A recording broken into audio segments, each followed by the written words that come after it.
Hello everyone, it's me Uzvala Kant and welcome to my channel Bitya Education. Today we will learn about the most demanding topic Parliament. तो parliament जानने से पहले हम ये जानते हैं कि पार्लियामेंट किसका पार्ट है। तो आपको पता है कि हमारी जो कंट्री है वो गवर्नमेंट चलाती है। तो क्या ये गवर्नमेंट अकेले चलाती है? नहीं। There are three organs of government: legislature, executive and judiciary.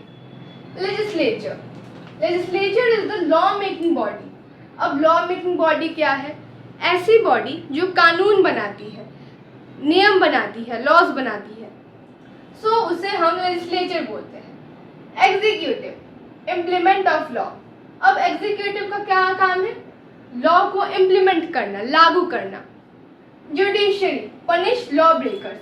अब ये जो लॉज लेजिस्लेचर ने बना दिए, एग्जीक्यूटिव ने लागू कर दिए, तो अब इन लॉज को जो तोड़ते हैं उन लोगों को पनिश करने का काम हमारी जुडिशरी करती है। फॉर एग्जाम्पल, ये हमारे राजू काका है।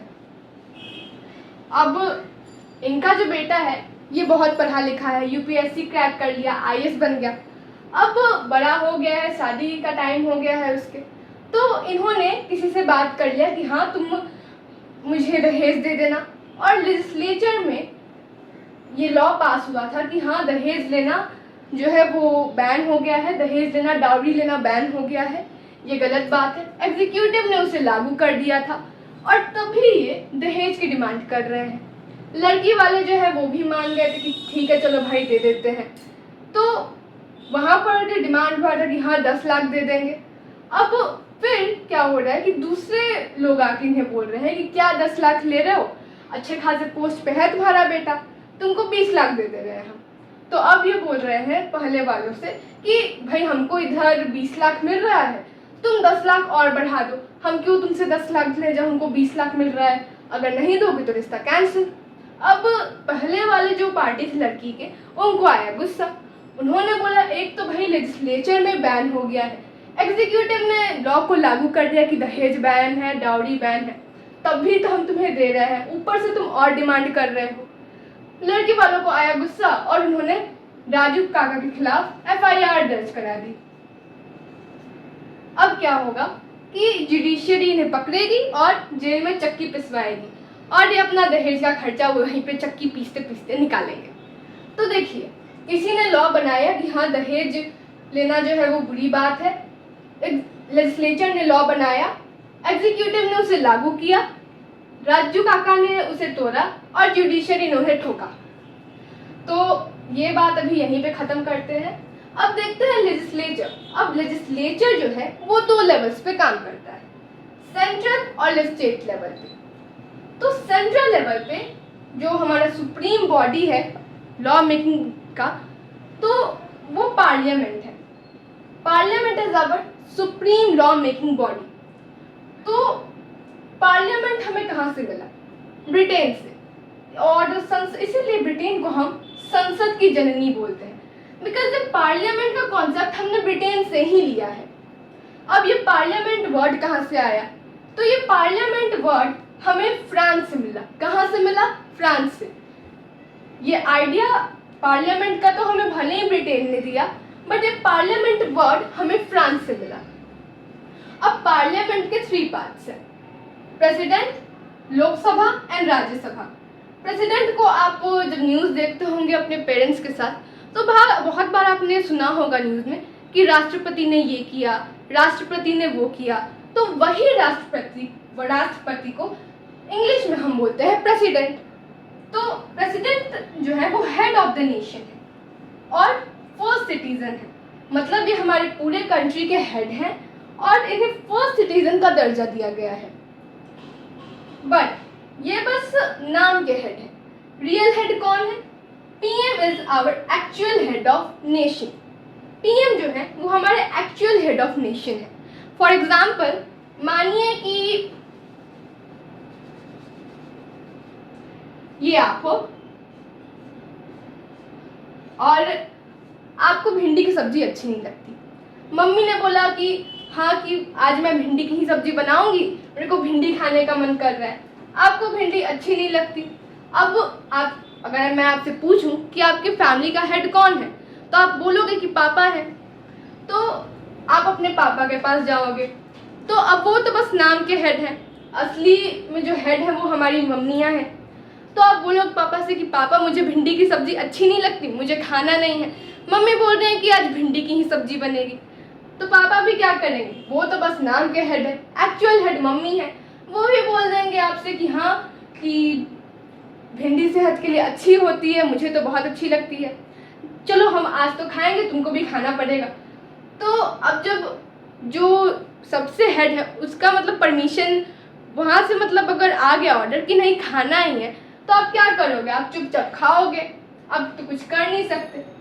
तो क्या हुआ, ये जो लॉ बना कि हाँ, लॉ सॉरी मैं बोल रही हूँ, ये जो बात थी कि हाँ भिंडी आज बनेगी, वो तो एक्चुअल हेड जो थी आपकी मम्मी ने बना दी, बट उसे इम्प्लीमेंट उसको ऑथराइज किसने किया, आपके जो नाम के हेड थे आपके पापा ने। तो ये तो रही, ऐसे ही मैंने आपको समझाने के लिए बोल दिया। यही चीज़ यहाँ पे होती है, पीएम जो है वो हमारे एक्चुअल हेड है और प्रेसिडेंट जो है वो बस नाम के हेड है। प्रेसिडेंट जो है उनका यही काम है कि जो भी मतलब बिल जो होते हैं वो पास होते हैं, तो बिल पर जब तक प्रेसिडेंट साइन नहीं करेंगे तब तक वो लॉ नहीं बन सकता। बिल और लॉ में अंतर क्या है, जब कोई लॉ मतलब कानून, जब तक वो उस लॉ को प्रेसिडेंट साइन नहीं करते, उससे ऑथराइज नहीं करते, तब तक वो बिल की कैटेगरी में आता है। और बिल जो होते हैं वो 4 कैटेगरीज के होते हैं। फिलहाल वो सब मैं आपको दूसरी वीडियो में बना दूंगी, और प्रेसिडेंट के बारे में हम दूसरी वीडियो में बात करेंगे, बिकॉज अभी अगर मैं इसके बारे में प्रेसिडेंट के पावर्स के बारे में अगर मैं बताती हूँ तो ये वीडियो बहुत लंबा हो जाएगा। अब लोकसभा को लोअर हाउस और हाउस ऑफ द पीपल कहते हैं, राज्यसभा अपर हाउस और council of the state. Rajya Sabha को हम अपर हाउस और काउंसिल ऑफ द स्टेट्स कहते हैं। अभी तक हमने पढ़ा कि पार्लियामेंट के 3 अंग हैं, president, Lok Sabha and Rajya Sabha. President के पास बहुत सारी पावर्स होती हैं, ऐसे वो नॉमिनल हेड होते हैं, नाम के हेड होते हैं, पर तब भी उनके पास बहुत सारी पावर्स होती हैं, जिस पे मैं अलग वीडियो बना दूंगी। एक्चुअल हेड हमारे कौन होते हैं, प्राइम मिनिस्टर। प्रेसिडेंट के पास बहुत सारी पावर्स होती हैं, जैसे कि वो ऑर्डिनेंस ला सकते हैं, भले ही वो लोकसभा और राज्यसभा की मीटिंग्स को अटेंड नहीं करते हैं, बट वो चाहे तो कंबाइंड मीटिंग बुला सकते हैं। अब देखते हैं कि लोकसभा और राज्यसभा काम कैसे करता है, बिकॉज अगर मैं आपको प्रेसिडेंट के बारे में बताऊंगी तो हमारा वीडियो और लंबा हो जाएगा। तो सबसे पहले कोई बिल अगर पास होता है लोकसभा में, तो वो सबसे पहले राज्यसभा में जाता है। लोकसभा में कोई बिल पास हो गया, जो भी हमारे रिप्रेजेंटेटिव्स हैं वो अपने एरियाज का प्रॉब्लम रखे और कोई बिल पास हो गया। बिल क्या होता है, कोई भी लॉ जब तक वो लॉ नहीं बनता है तब तक वो बिल कहलाता है।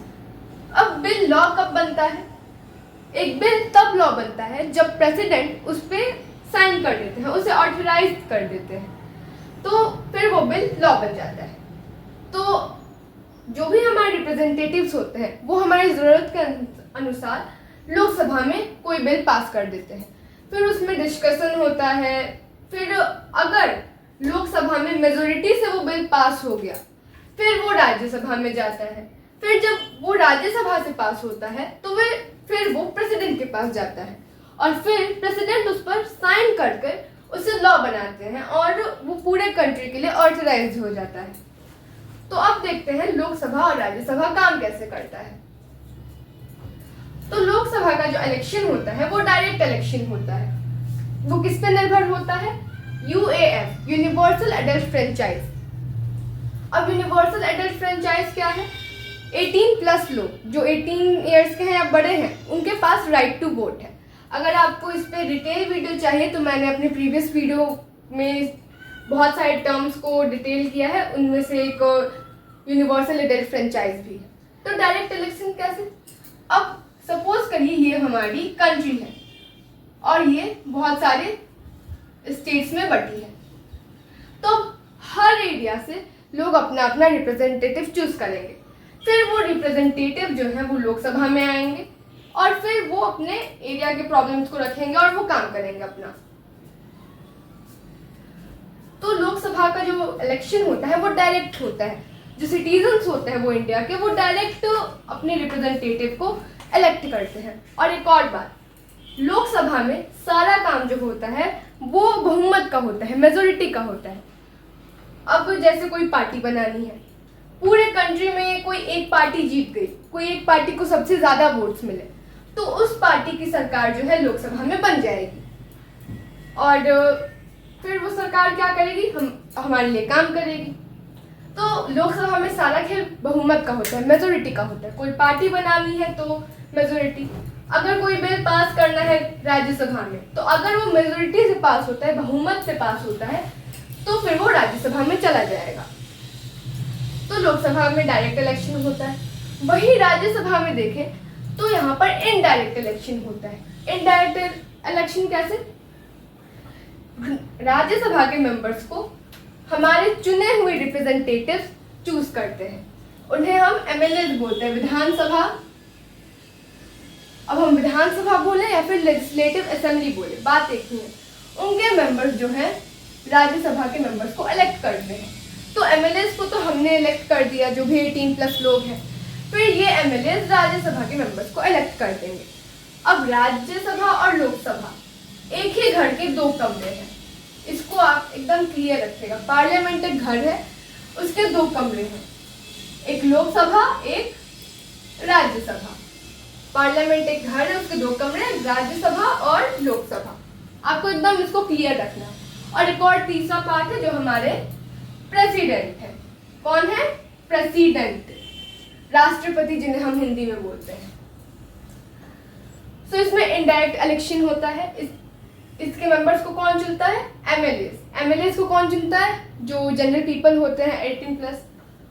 इसका लोकसभा का टेन्योर क्या होता है? टेन्योर मतलब कार्यकाल, 5 इयर्स। राज्यसभा का कार्यकाल टेन्योर कितना होता है? 6 इयर्स। लोकसभा एक टेम्परेरी बॉडी है। टेम्परेरी बॉडी क्यों? तो अगर अब मैंने आपको बताया कि लोकसभा में सारा काम जो होता है वो मेजोरिटी पर डिपेंडेंट होता है, बहुमत पर डिपेंडेंट होता है। तो अगर मानिए कोई पार्टी है, फॉर एग्जाम्पल हम कोई भी पार्टी ले लेते हैं। अब हमने कोई पार्टी ले ली जिसका नाम ए है। अब उस पार्टी को बहुमत मिली थी और फिर वो अपनी सरकार लोकसभा में बना लेती है। फिर किसी कारण से बहुत कुछ उसके जो मेंबर्स होते हैं वो रिजाइन कर देते हैं, कुछ की डेथ हो जाती है। इस केस में जो मेजोरिटी है वो ऊपर से नीचे की ओर चल जाएगी, मतलब कम हो जाएगी। फिर अब इसमें तो सारा काम मेजोरिटी पे होता है, तो फिर उनकी सरकार गिर जाएगी। तो इस टाइम में समय से पहले इलेक्शन हो जाएगा, तो ये 5 ईयर्स से पहले ही भंग हो जाएगी। अब अगर देश पे कोई इमरजेंसी आती है, जैसे कि कोरोना हो गया था, या फिर कोई एनिमी कंट्री, कोई दुश्मन देश हमारे देश पे अटैक कर देता है, या फिर कोई भी ऐसी इमरजेंसी जिसमें अगर लोग निकल के वोट दें तो उनको खतरा है, तो फिर इसका जो कार्यकाल है प्रेसिडेंट बढ़ा सकते हैं। तो 5 ईयर इसका फिक्स नहीं रहता है। वैसे 5 ईयर्स पे अगर कोई इमरजेंसी नहीं आई तो ये अपने आप ही 5 ईयर्स के बाद भंग हो जाती है। लेकिन अगर प्रेसिडेंट चाहे तो इसके कार्यकाल को बढ़ा सकते हैं, और अगर किसी कारण से बहुत सारे मेंबर्स की डेथ हो गई या फिर कुछ ने रिजाइन कर दिया तो ये समय से पहले ही भंग हो जाएगी। तो इसीलिए इसे टेम्परेरी हाउस बोलते हैं। वहीं राज्यसभा की बात की जाए, सॉरी टेम्परेरी हाउस नहीं बोलते हैं, लोकसभा टेम्परेरी, राज्यसभा तो ये परमानेंट है। परमानेंट क्यों? इसका टेन्योर 6 ईयर्स का होता है और ये ना समय से पहले भंग होती है ना समय से ज़्यादा वो रहती है, तो इसीलिए इसे परमानेंट हाउस बोलते हैं। और वैसे भी राज्यसभा में हर 2 साल पर इसके 1/3 मेंबर्स रिटायर हो जाते हैं। आपको याद रखना, 1/3 मेंबर्स हर 2 साल पर रिटायर हो जाते हैं। इसका कार्यकाल होता है 6 ईयर्स। अब लोकसभा में मैक्सिमम सीट्स कितनी होती है? सीट्स मतलब अब नॉर्मल बोलचाल की भाषा में हम सीट्स बोल देते हैं, बट सीट्स क्या रिप्रेजेंट करता है? नंबर ऑफ एमपीज, अब ये एमपीज कौन है भैया? एमपीज होते हैं मेंबर ऑफ पार्लियामेंट। एमपी का फुल फॉर्म होता है मेंबर ऑफ पार्लियामेंट। तो पार्लियामेंट के मेंबर्स को ही हम एमपीज बोलते हैं। अब चाहे वो राज्यसभा के हों चाहे लोकसभा के हों, भाई मेंबर तो है पार्लियामेंट के, बिकॉज ये दोनों ही पार्लियामेंट के पार्ट है और इन दोनों के मेंबर्स को हम एमपीज बोलते हैं। सो ये सीट्स क्या डिफाइन करते हैं? Number of MPs. Number of MPs को ही हम नॉर्मल बोलचाल की भाषा में सीट्स बोलते हैं। अब मैक्सिमम सीट्स जो होती हैं लोकसभा में कितनी होती हैं? यहाँ पे मेरे पास जगह नहीं थी इसलिए मैंने टेम्परेरी और मैक्सिमम को थोड़ा शॉर्ट फॉर्म में लिखा है। तो maximum seats, maximum number of MPs कितने हो सकते हैं लोकसभा में? 552। 552 मैक्सिमम एमपीज हो सकते हैं लोकसभा में, जिसमें से 530 स्टेट से आते हैं, 20 यूनियन टेरिटरीज से आते हैं और 2 एंग्लो इंडियंस होते हैं जिन्हें प्रेसिडेंट नॉमिनेट करते हैं। और प्रेजेंट में अभी कितनी सीटें हैं लोकसभा में? 545 प्लस 2। तो अब 552 से ये 545 प्लस 2 कैसे हो गया? बाकी की 5 सीटें कहाँ गई? तो चलिए अभी थोड़ा हिस्ट्री में चलते हैं। सिविक्स से अभी हम हिस्ट्री में जाएंगे। सो ये हमारा कश्मीर है और पाकिस्तान ने कश्मीर का थोड़ा सा पार्ट ऑक्यूपाई कर लिया है, थोड़ा सा ले लिया है। तो इसे हम हिंदी में पाक अधिकृत कश्मीर बोलते हैं और इंग्लिश में पाकिस्तान ऑक्यूपाइड कश्मीर बोलते हैं, पीओके बोलते हैं। आप जब न्यूज़ देखते हैं तो आपने बहुत बार सुना होगा पीओके पे ये हुआ, पीओके पे बमबारी हुई, ये हुआ वो हुआ। तो वही पीओके, उसी पीओके के चलते 5 सीट्स जो है अभी तक नहीं भरी हैं, बिकॉज इंडिया का मानना है कि एक ना एक दिन इस कश्मीर को हम वापस ले लेंगे और वहीं के मेंबर्स के लिए ये 5 सीट्स छोड़ी गई हैं कि वो जब आएंगे तो इन 5 सीट्स को भर देंगे। वहीं राज्यसभा की बात की जाए तो इसकी मैक्सिमम सीट्स जो होती है, मैक्सिमम नंबर ऑफ एमपीज जो होते हैं वो 250 होती है। 250, जिसमें से 238 स्टेट्स या यूनियन टेरिटरीज से आते हैं और जो 12 होते हैं वो प्रेसिडेंट नॉमिनेट करते हैं। ठीक है, लोकसभा में 2 एंग्लो इंडियन प्रेसिडेंट नॉमिनेट करते हैं और राज्यसभा में 12 मेंबर्स जो होते हैं वो प्रेसिडेंट नॉमिनेट करते हैं। अब ये एंग्लो इंडियन क्या है? अब इसमें भी फिर से हम हिस्ट्री पे जाएंगे। अब आपने सुना होगा कि हमारा जो देश था वो पहले गोल्डन बर्ड कहलाता था, सोने की चिड़िया कहलाती थी। तो बहुत सारे फॉरेनर्स आए, बहुत सारे लोग बिजनेस के लिए आए, फिर उन्होंने यहाँ पर लूटपाट मचाई, पूरा इंडिया में पूरा लूटपाट मचाई। फिर जब वो बिजनेस करने लगे, अपना यहाँ पे सारा जितना भी उनको काम करना था करने लगे, फिर उन्होंने सोचा कि यहीं पे बस जाते हैं। अब उन्हें क्या पता था कि उनको वापस भेज दिया जाएगा, तो फिर वो यहीं पे बस गए और यहीं की लड़कियों से शादी कर दी, उनके बाल बच्चे हो गए। फिर जब उनको वापस भेजा गया, उनको हटाया गया, उनको खदेड़ के भगाया गया, तब मरता क्या ना करता वाला किस्सा हुआ। वो अपने घर चले गए और अपने यहाँ के जो बीवी बच्चे थे उनको यहीं छोड़ गए। तो अब उनके हक की बात कौन करे? ये तो गलत हो गया, बिकॉज उनकी जो वाइफ्स थी, इंडियन वाइफ्स थी, वो तो इंडिया की ही बेटी थी ना, वो तो यहीं की निवासी थी। तो उनके हक की बात कौन करे? तो इसीलिए प्रेसिडेंट हमेशा 2 एंग्लो इंडियंस नॉमिनेट करते हैं। नाम से ही पता चल रहा है, माँ इंडियन और जो पापा हो वो एंग्लो। लेकिन अगर 2 एंग्लो इंडियंस कंपल्सरी होते हैं लोकसभा में, अगर 2 एंग्लो इंडियंस स्टेट्स या फिर यूनियन टेरिटरीज में से इलेक्ट होकर आ जाते हैं तो प्रेसिडेंट एंग्लो इंडियंस को नॉमिनेट नहीं करेंगे। अगर कोई एक एंग्लो इंडियन इन दोनों में से इलेक्ट होकर आ जाता है तो प्रेसिडेंट बस एक करेंगे। और अगर स्टेट और यूनियन टेरिटरीज कहीं से भी एक भी एंग्लो इंडियन नहीं आता है तब प्रेसिडेंट 2 एंग्लो इंडियंस को नॉमिनेट कर लेंगे। अब देखते हैं लोकसभा और राज्यसभा के लिए एज कितनी चाहिए। तो लोकसभा के लिए आपको एटलीस्ट 25 ईयर्स चाहिए और एटलीस्ट 25 ईयर्स से कम बिल्कुल नहीं होना है। 25 ईयर्स कंपल्सरी है। वहीं राज्यसभा की बात की जाए तो 30 इयर्स कंपल्सरी है। और हाँ, एक और चीज, इसमें प्रेजेंट सीट्स कितनी है? 233 प्लस 12, ठीक है। हाँ, और कितनी है? 233 प्लस 12। एज कितनी चाहिए? 30 इयर्स कंपल्सरी है। 30 इयर्स से कम नहीं चलेगा, आपको 30 इयर्स का होना ही होना है, कंपल्सरी है। अब लोकसभा के चेयरमैन कौन है? चेयरमैन कौन होते हैं भैया? तो चेयरमैन वो होते हैं, अब इतने सारे रिप्रेजेंटेटिव्स इलेक्ट होकर लोकसभा में जा रहे हैं, अब अगर उनको ऐसे ही छोड़ दिया जाए तो वो अपने में झगड़ा करने लगेंगे। तो कोई चाहिए ना कि वो आराम से उनका सारा मसला जो है वो सुलझाए, उनकी बात सुने। तो इसलिए चेयरमैन होते हैं जो लोकसभा की मीटिंग्स को हैंडल करते हैं।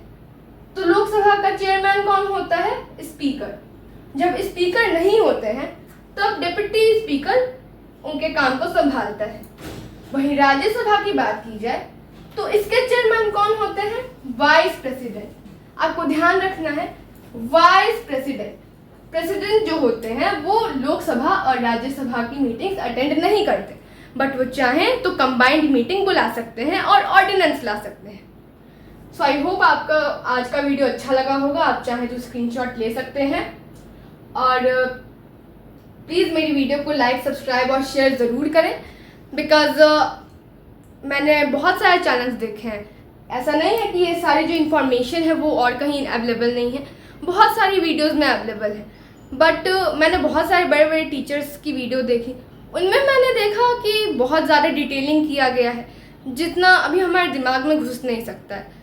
और बहुत सारे टीचर्स हमारे क्लासेस के लिए भी पढ़ा रहे हैं, बट मुझे लगा कि मैं भी आपकी तरह पढ़ रही हूँ, तो जिस पे बीतती है वही समझता है। अब मैं जो चीज़ आप फेस कर रहे हैं वो मैं भी कर रही हूँ, तो मुझे पता है आपको कैसी टीचिंग की ज़रूरत है, आपको क्या फीलिंग आता है, क्या फीलिंग लगती है आपको पढ़ाई को लेकर।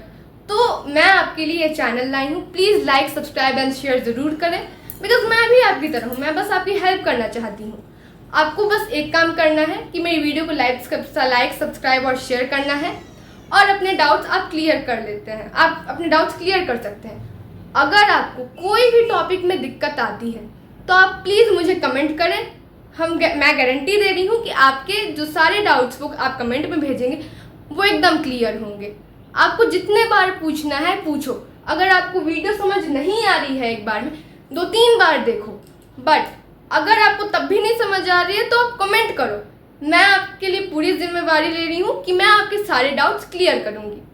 आपको बस मुझे सपोर्ट करना है, तभी मैं आपको सपोर्ट कर पाऊँगी। तब तक के लिए bye, take care and love you all.